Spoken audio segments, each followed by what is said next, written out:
Jumbo boats are not my thing. There are many reasons why. Why? It'll blow away some of the most expensive micro skiffs you've ever seen. It's a glitch in the matrix. It shouldn't exist. But I will be doing a new series where I'm gonna be doing jumbos and any type of jumboats for the folks, for people like you who love jumboats. What do you got here? Tracker, Grizzly Tracker 1436. 1436. For the people that don't know what that means, it's 14 feet long, 36 inches wide. Yep. Whoa. And Ty, why do you love jumboats? I love aluminum because aluminum is extremely light and extremely rigid. Makes for a very fast vessel that's tough. You can run it up on rocks or oyster. You can't kill it. If you were to hurt it some kind of way, they can patch it with a welding torch, which I've never even hurt one before. Because it is so light, it's kind of like the difference between fiberglass and aluminum is the difference between a Coke can and a glass bottle. Glass bottle is heavy, that's fiberglass.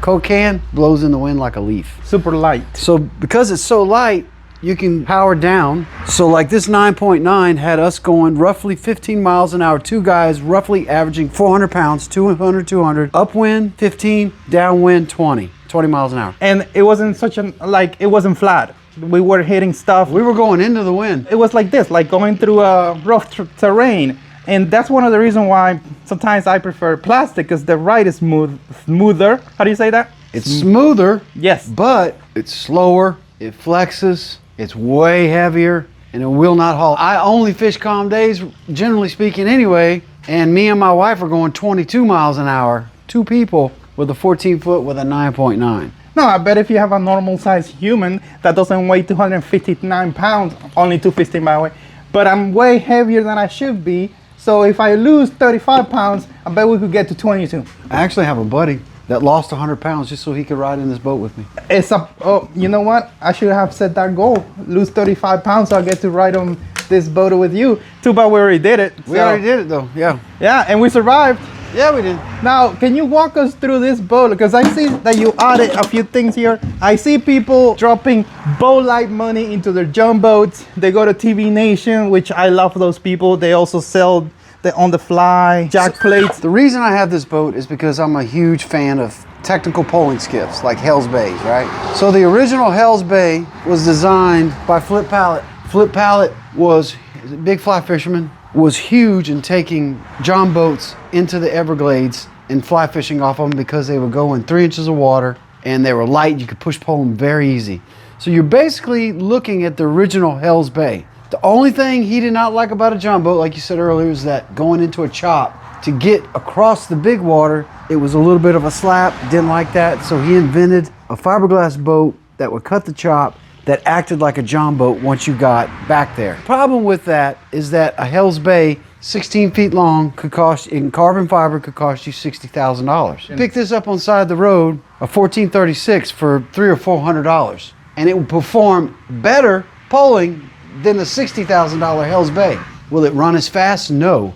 But because of that price difference, it's like this should not exist. This is a glitch in the matrix when it comes to push pole in skinny water and fly fishing. This video is presented to you by Piscifun. They made it possible for me to go down to Texas and catch a bunch of fish. Over there we were using this NautiX spinning reel, which is really good for the price. I highly recommend you get a bunch of them from the affiliate link down below in the description or YouTube shopping. And I also was using the Carbon R1 spinning rod, and dude, I had a blast. I caught so many fish. Let's get back into this video. The reason why it exists, in my opinion, is it's not sexy. People like I think it's sexy as hell.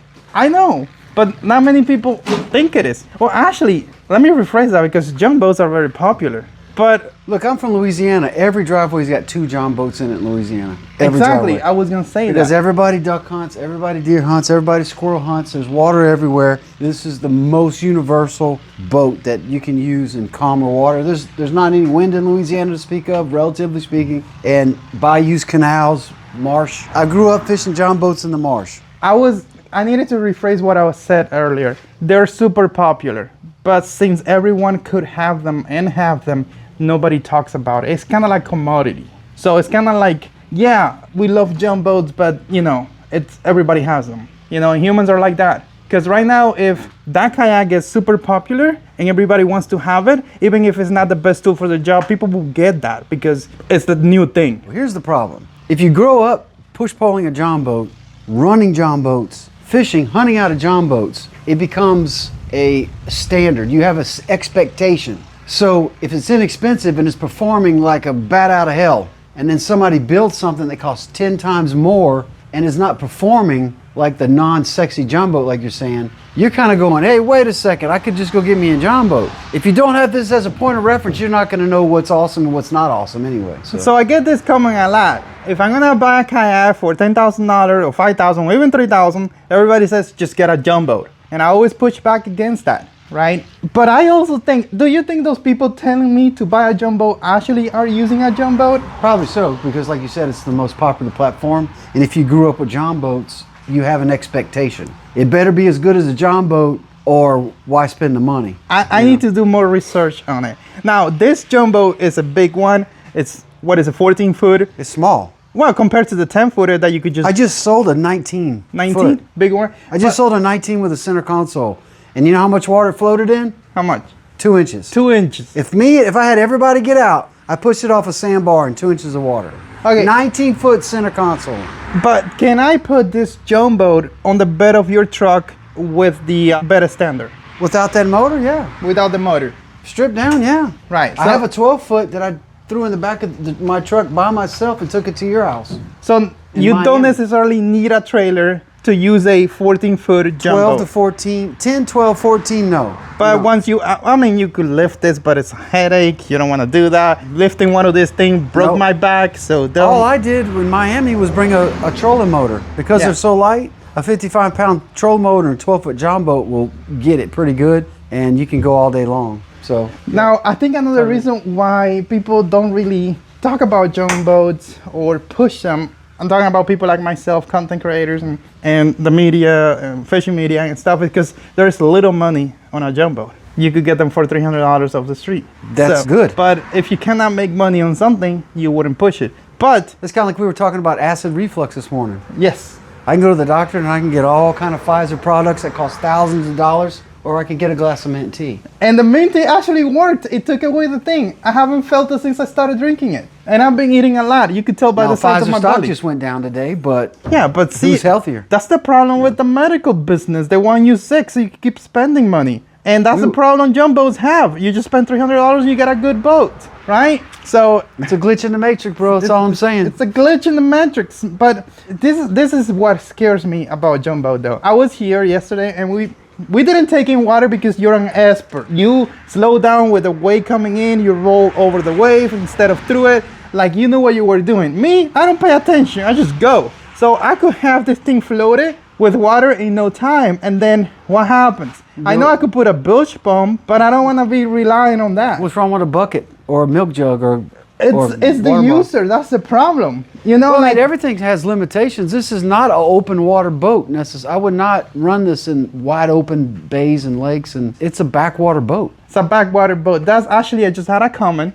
I made a video reel. I tag you on it about this boat, and people say that it's a killer for backwater. That's rivers, what I do. They said rivers. They don't know. Look, a john boat, I kind of just put through the surf. You know. But no, it'd be crazy to punch through surfing. I've done it, but you don't want to do it. But can you make it so where you put foam on it and you put a bilge pump and get more crazier? Why when you can just take this Viking? So what you're saying is for flat waters, calm waters, backwaters, waters like you have here, there's nothing better than this john boat. Bays, flats, bayous, canals, anything slightly protected or slick calm days. I've taken them offshore on slick calm days, but anytime I want to fish, they work. If I don't want to fish, they don't work because I ain't going anyway because it's too rough. So I was gonna say that if it's so bad that you cannot take your john boat out, maybe you shouldn't be there. No, you're just gonna have a hard day.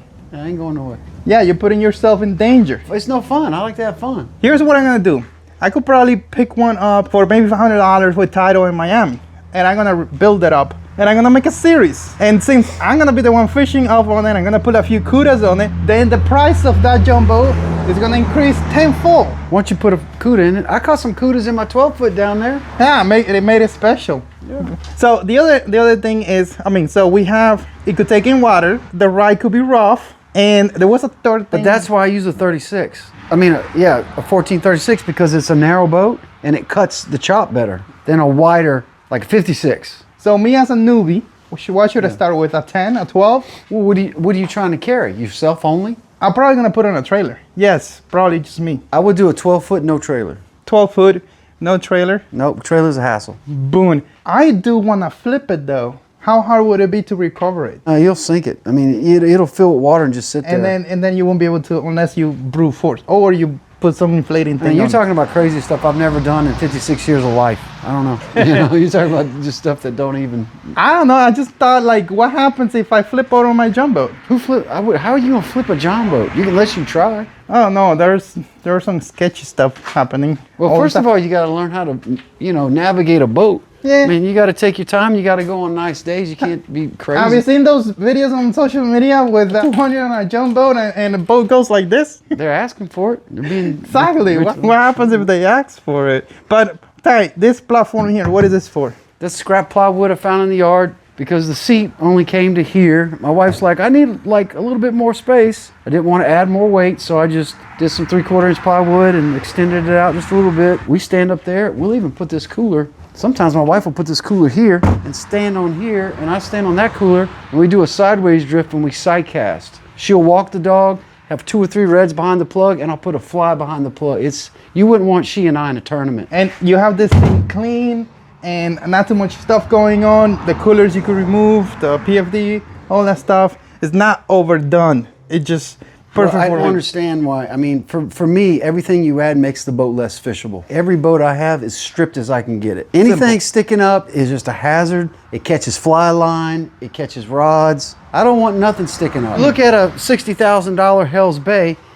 Everything is flush, nothing's sticking up. The rods are inside, nothing's up and out. Everything is completely clean. That makes for a great fishing experience. Once stuff starts sticking up, it's a hassle. I'm here to fish though. I'm not here to mess around. So exactly. It just depends on what your goals are. And what is this for, this floor here? That just created, because it starts to slope up here, so we just created a little flat spot where you can sit here, stand up, throw 360, or we can put the cooler here. I mean, you could have technically, you could have decked this whole thing. I just didn't want that much weight up front. My wife will sit here while I'm running, and it just gives her a little flat space to go from here to here. This is slope, so you can't really stand on it very well. And also, does it get hot like the aluminum gets hot? Not where you touched because it's underwater. Oh. Now this could get hot in the heat of the day, but a lot of guys put foam on them.